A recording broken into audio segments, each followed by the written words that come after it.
घर के मंदिर में जलने वाला दीपक और घंटी अगर रोज़ धोते हो तो गौर से सुन लो, नहीं तो पूरा घर बर्बाद हो जाएगा।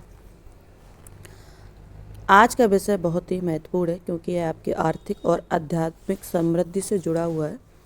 कई लोग दिन रात मेहनत करते हैं, पूजा पाठ में लीन रहते हैं, लेकिन फिर भी उनके घर में बरकत नहीं होती है, धन की आवक रुक जाती है और दुर्भाग्य जीवन में बना रहता है। क्या आपने कभी सोचा है इसकी वजह क्या हो सकती है? तो जाने अनजाने में हो सकता है आपसे गलतियां हो रही हों और उसकी वजह से आपके जीवन में और आपके परिवारों में कठिनाई आ रही हो।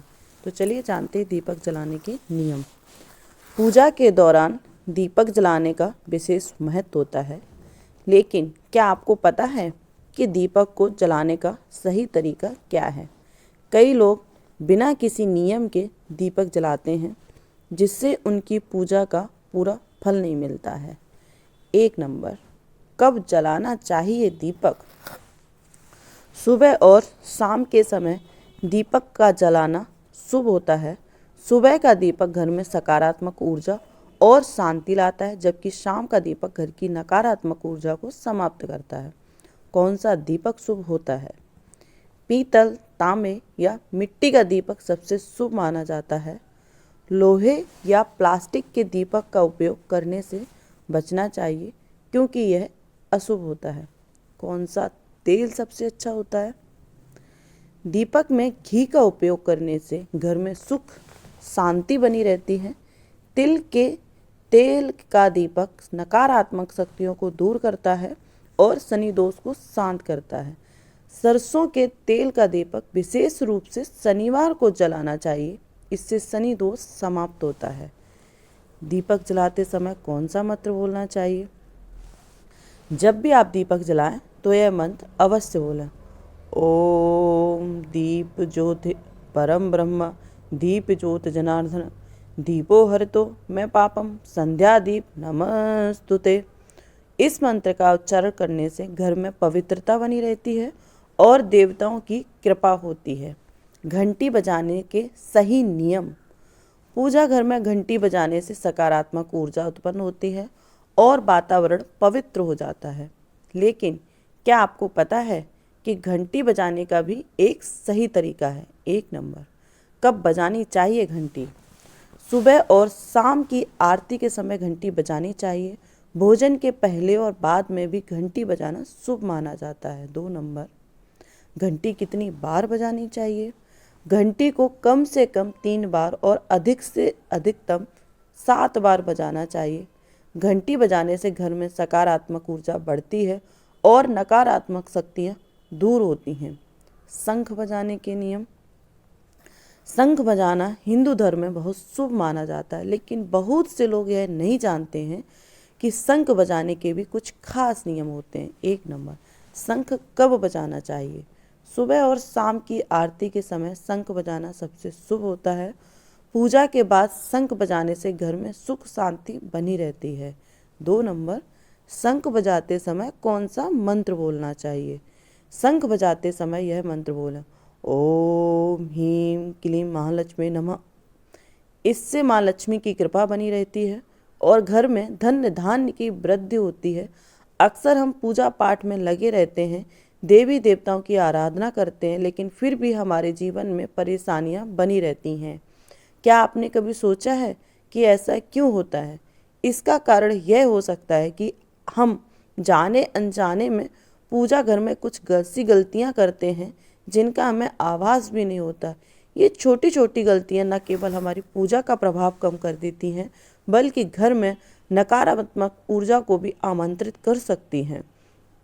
आज के इस वीडियो में हम आपको विस्तार से बताएंगे कि पूजा घर में कौन कौन सी चीज़ों को रखना शुभ होता है और किन चीज़ों को रखने से दुर्भाग्य बढ़ता है।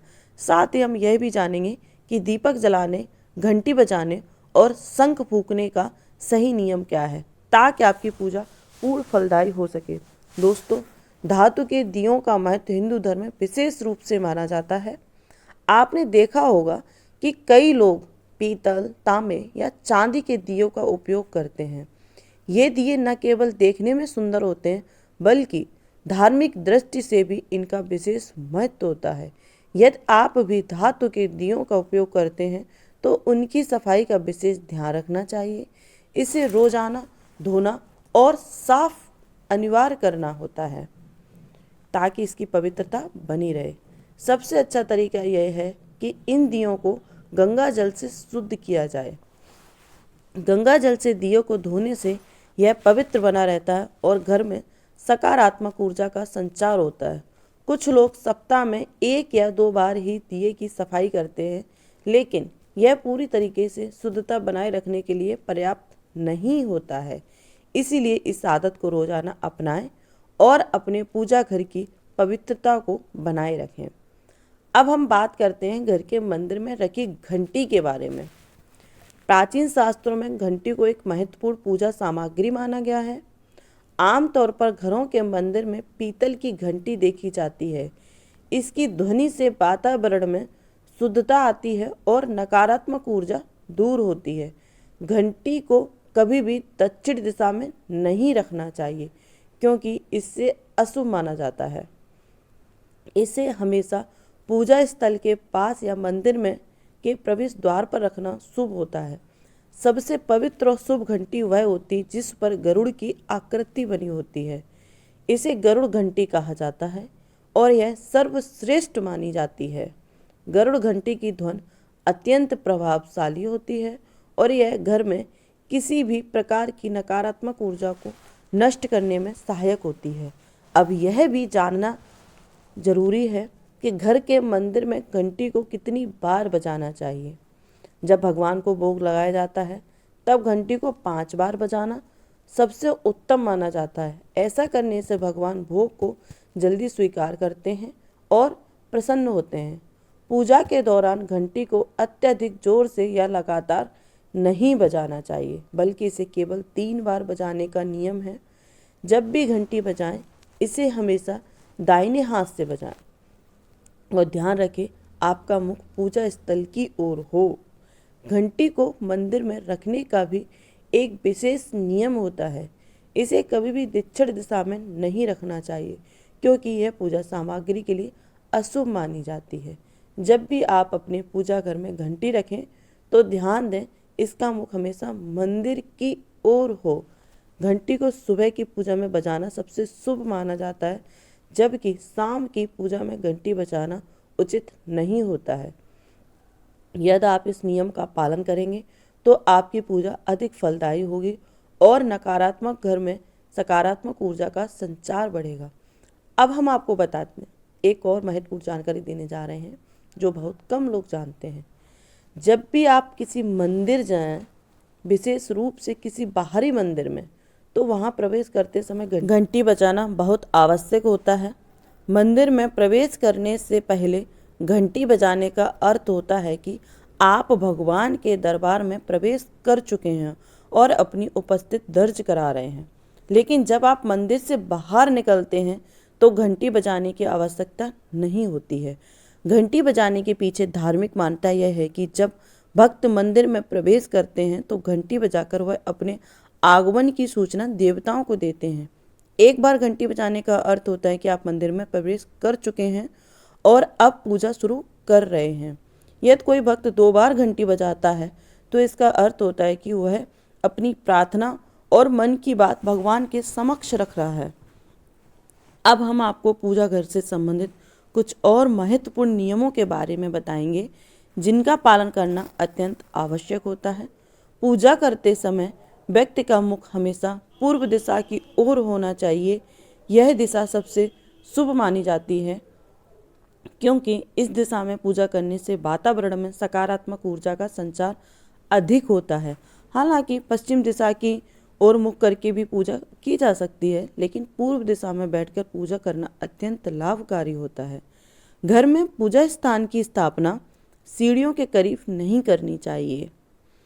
ऐसा करने से पूजा स्थल में नकारात्मक ऊर्जा उत्पन्न हो सकती है जो आपके जीवन में बाधाएं पैदा कर सकती हैं। एक और महत्वपूर्ण बात यह है कि भगवान की मूर्तियों को हमेशा ऊंचे स्थान पर रखना चाहिए जहां आप बैठकर पूजा कर रहे हैं। भगवान का आसन उससे कम 10 इंच ऊंचा होना चाहिए। भगवान की मूर्ति या प्रतिमा को सीधे जमीन पर रखना अशुभ माना जाता है, इसलिए इसे हमेशा किसी ऊंचे स्थान पर रखना चाहिए ताकि सकारात्मक ऊर्जा का प्रभाव सही दिशा में बना रहे। पूजा के दौरान हमेशा किसी चटाई या आसन पर बैठना चाहिए। यह न केवल आरामदायक होता है बल्कि इससे पूजा में एकाग्रता भी बढ़ती है। ध्यान दें कि भक्त और आसन भगवान के आसन से ऊंचा नहीं होना चाहिए। अब हम एक और अत्यंत आवश्यक नियम के बारे में चर्चा करेंगे। पूजा घर में कभी भी मुरझाए हुए सड़े गले फूल नहीं रखने चाहिए। इन फूलों को पूजा में शामिल करना अशुभ माना जाता है। जब भी फूल मुरझा जाएं तो उचित स्थान विधि से नष्ट कर देना चाहिए। फूलों को नदी में प्रवाहित करना चाहिए या मिट्टी में दबा देना सबसे अच्छा तरीका होता है। यदि आपके सोने के कमरे में मंदिर बना हुआ है तो इसे रात के समय ढककर रखना चाहिए।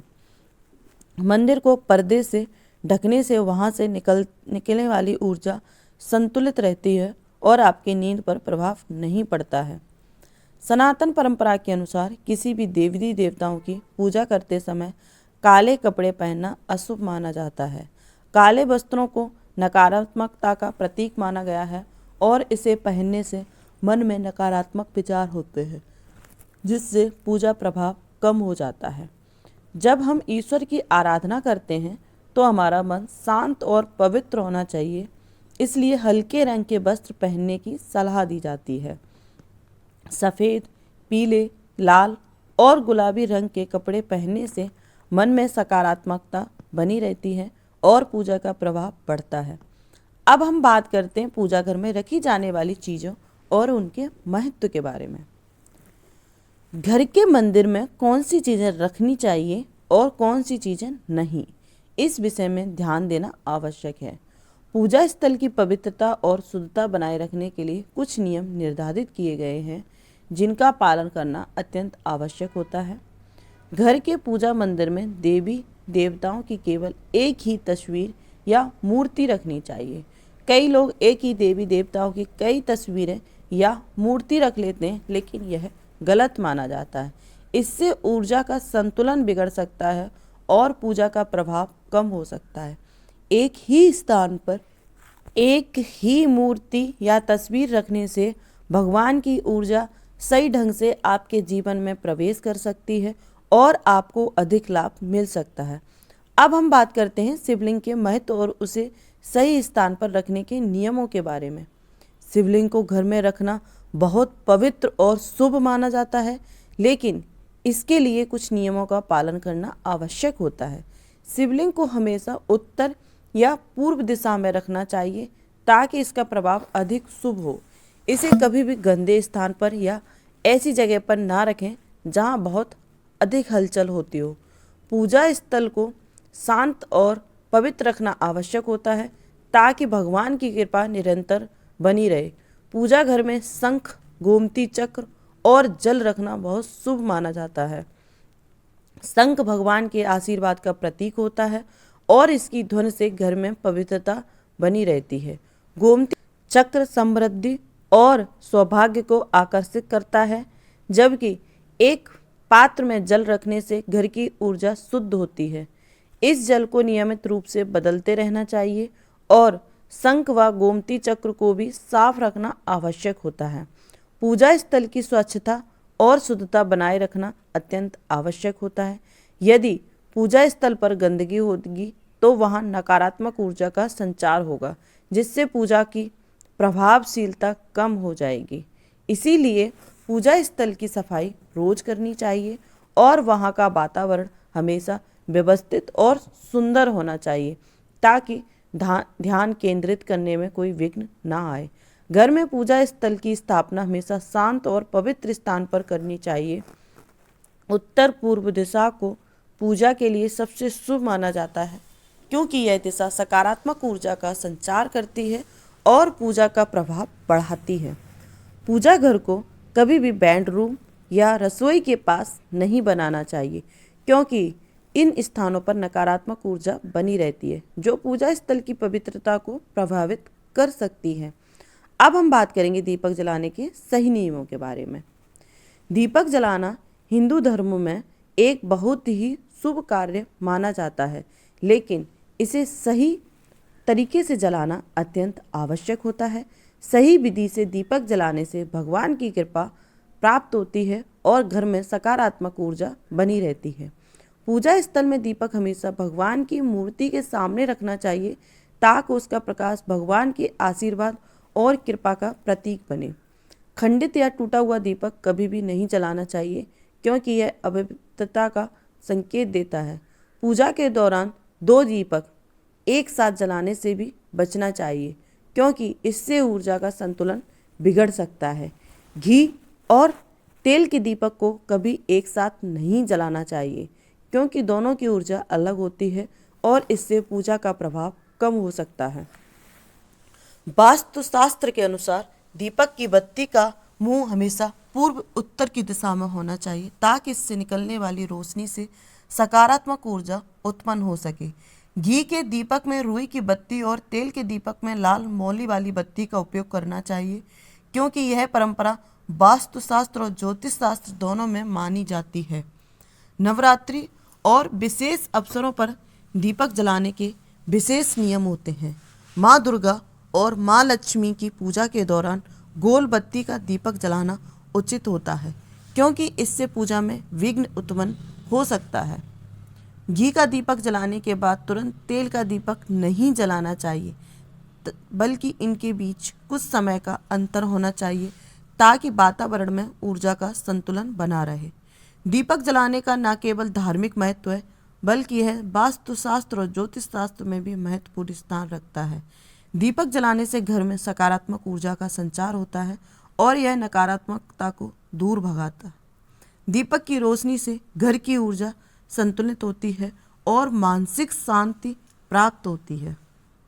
तो दोस्तों, यदि आप इन सभी नियमों का पालन करेंगे तो आपकी पूजा अधिक प्रभावशाली होगी और भगवान की कृपा आपके जीवन में बनी रहेगी। यदि आपको यह वीडियो उपयोगी लगी हो तो इसे लाइक करें और अपने दोस्तों परिवार के साथ शेयर करें और हमारे चैनल को सब्सक्राइब जरूर करें। साथ ही आप कमेंट बॉक्स में जय माता लक्ष्मी जरूर लिखें ताकि हम जान सकें कि आप वीडियो से लाभ प्राप्त कर रहे हैं। फिर मिलेंगे एक और नई और महत्वपूर्ण जानकारी के साथ। तब तक के लिए जय माता दी, Radhe Radhe. Thanks for watching.